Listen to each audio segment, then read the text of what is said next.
જૂનાગઢ ભાજપ પ્રમુખમાં આંતરિક વિખવાદ હવે ચરમસીમાએ છે।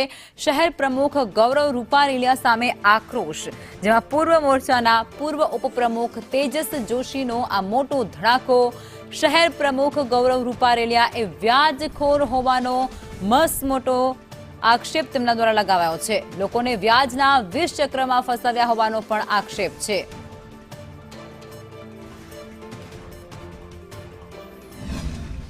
साहेब जूनागढ़ में जो शहर प्रमुख है बहु सारा एवं गौरवभाई रूपारेलिया साहेब एने एवो व्याज नो चक्र हलाव्યું છે કે તમે સામાન્ય નાના માણસ મોટો માણસ બધાને એમાં ઇન્ક્લુડ કરી લીધા છે। જે હું તમને સબૂત સાથે આપીશ કે જેથી કોઈ મારી ઉપર કહી ના શકે કે આ ખોટું બોલે છે।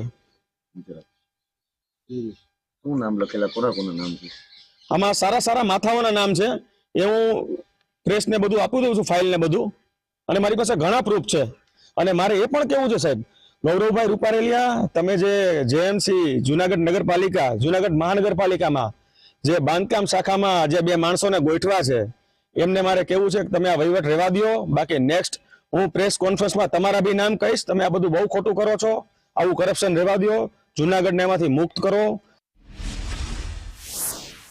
અને આજ મુદ્દે અમારા સંવાદદાતા હિરેન અમારી સાથે જોડાઈ ગયા છે। હિરેન, જૂનાગઢમાં જે ભાજપ પ્રમુખ છે તેમના સામે અત્યારે આક્ષેપો થઈ રહ્યા છે, આક્રોશ વધી ગયો છે, ભાજપનો અંદરનો ડખો જે હવે સામે આવ્યો છે, બહાર આવ્યો છે, વિગતો શું? સ્વાભાવિક રીતે ગૌરવ રૂપારેલિયાની નિમણૂક થઈ ત્યારથી આ ક્યાંક ને ક્યાંક વિવાદ જૂનાગઢની અંદર ચાલતો આવ્યો છે। એની સાથે રાજકીય અને સામાજિક આ બંને કારણો જૂનાગઢના અંદર સામે આવી રહ્યા છે। એક સામાજિક કારણ એવું છે કે ગૌરવ રૂપારેલિયાને પ્રમુખ બનાવ્યા પછી બ્રહ્મ સમાજના કેટલાક લોકો છે એમને સાઈડ કરવામાં આવ્યા, પાર્ટી લાઇનથી એમને દૂર કરવામાં આવ્યા અથવા તો કામગીરીથી દૂર કરવામાં આવ્યા, એ પ્રકારના આરોપો પણ લાગી રહ્યા છે।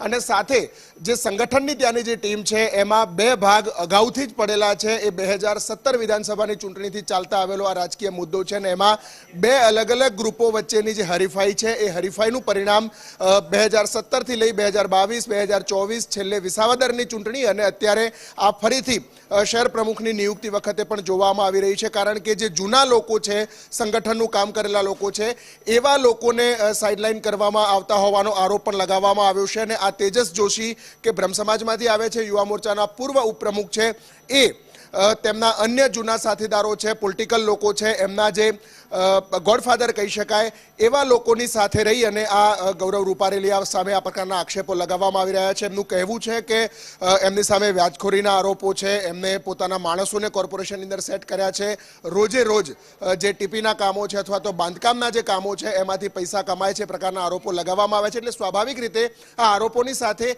રાજકીય અને સામાજિક રીતે જે ત્યાંની જૂથબંધી ચાલી રહી છે એ જૂથબંધી સૌથી મોટું કારણ આ જૂનાગઢના રાજકારણની અંદર અત્યારે દેખાય રહ્યું છે। જી હિરેન, આપ જોડાયા તે બદલ આપનો આભાર।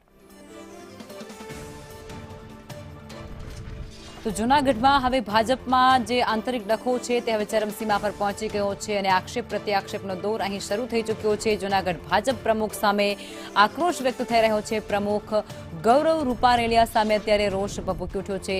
યુવા મોરચાના પૂર્વ ઉપપ્રમુખ તેજસ જોશી દ્વારા મોટો ધડાકો કરાયો છે। ભાજપ શહેર પ્રમુખ ગૌરવ રૂપારેલિયા એ વ્યાજખોર હોવાનો ગંભીર આક્ષેપ તેમના દ્વારા મૂકી દેવામાં આવ્યો છે અને જૂનાગઢના લોકોને વ્યાજના ચક્રવ્યૂહમાં ફસાવતા હોય તેવા પણ ગંભીર આક્ષેપો તેમના પર કરવામાં આવ્યા।